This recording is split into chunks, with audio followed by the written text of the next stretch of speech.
Hey, Husker fans, Evan Blaine here with Wilson Moore. It's the World-Herald practice report on a Tuesday. And you know, when Nebraska's winning football games as they are 2-0, a lot of people want to talk. I think we probably heard from, 6 to 8 players, multiple coordinators today.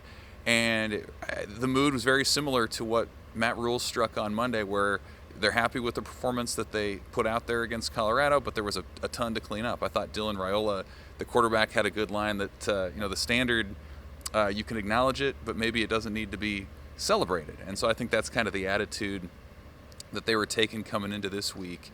One of the things that they're working through, Wilson, now is when you're facing a Northern Iowa team that's going to run the ball a whole bunch more than what they saw from UTEP and Colorado, you're going to need your linebacker group set up for that.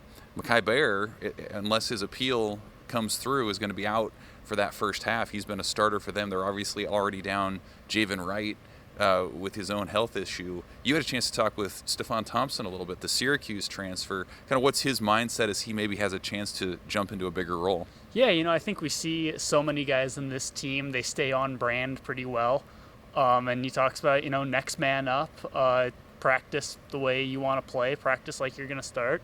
But I do think that underscores just what a luxury it is for Nebraska that they have a starting linebacker who's going to miss the first half, and they have a guy who was a starter last year for a power conference team just ready to step up. It'll be Stefan Thompson. It could be Vincent Shavers.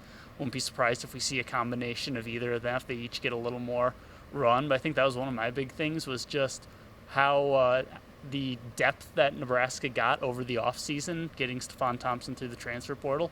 We'll see that pay off on Saturday because they have a guy who's an established, solid college high major player. Yeah, I think one of the things that the defenders were happiest about today and Saturday night was the fact that they can get home on the quarterbacks with just a four-man rush, and what that allows them to do on the back end and the secondary. That really is going to play out, I think, in what the linebackers can do as well. Again, Northern Iowa is not going to drop back 30 times and pass the ball the way that Colorado did. It's a little bit of a different challenge. It feels like this is something maybe that Nebraska players are embracing on the defensive side. This is sort of an on-ramp into the Big Ten and sort of that black and blue running style they're going to have to defend. Yeah, I think we heard a lot of it today. To your point about rushing four, getting home, that's a point of pride for the defensive line, for the line, the Jacks. That's a big thing. They're very proud of that they can do that. They can help out the coverage, and that gives such an advantage that you can drop 7 into coverage and still get pressure on the quarterback. But yeah, to your point,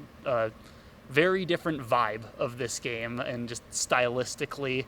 And yeah, I thought Tony White phrased it well, and he said this is kind of a warm-up for Big Ten play. This is the kind of offenses they're going to see with Iowa and Wisconsin, that they're going to run it down your throat and see what happens. One other player that spoke here in the Hawks Center today that we haven't really heard from this year was Isaiah Garcia Castaneda. And you talk about things and ways that Nebraska is a different team than it was last year. One of those ways is it actually does have a punt return threat in the senior IGC. He already, through 2 games, essentially has the same number of punt return yardage that Nebraska had all last year across 12 games. You had a chance to talk with him too, Wilson. What kind of was his vibe on why he's been effective and maybe what dimension that punt return brings to what Nebraska's doing? Yeah, one thing I didn't realize is he had never really returned punts before.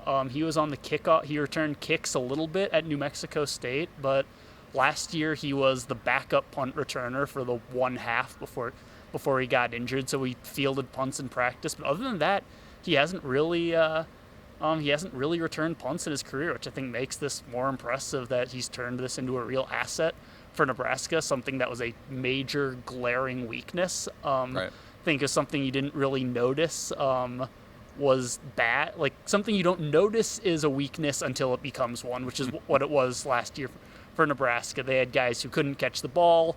Billy Kemp was injured, but they were sending him out there anyway just because he was a reliable set of hands. And now they're starting drives, 10, 12 yards further than where the punt went, and that's big. That adds up over a game and over a season. Yeah. A parting note here on Raiola. I think, first of all, it's kind of noteworthy that we're to the point now where when Raiola talks, it's always interesting, but it's not maybe the big, huge moment that it was now that he started 2 games, I thought he was in there again today, Wilson, and pretty comfortable. Said, through 2 games, he kind of has a sense of what he wants to do. We heard it again from Marcus Satterfield, the offensive coordinator, too, saying we're not going to hold anything back with Dylan. He does kind of set that standard. The other guys are matching that or trying to match that, and it just seems like maybe what he's doing continues to be effective, but sort of the novelty of, hey, he's a former 5-star has sort of blended into what the team's doing. Yeah, it's just kind of become normalcy, right? It's kind of a standard thing. Like, okay, it's Tuesday, here's the quarterback. It's just, I don't know exactly when that shift took place, but yeah, I think you're absolutely right. We're also seeing a little more of Dylan's personality on the podium. I think he's getting a little more comfortable with it after the game and telling us about the conversation he had with his dad, things like that. But yeah, I think you're right. It's just it's normal now. It's just he's the quarterback. This is the direction Nebraska's going.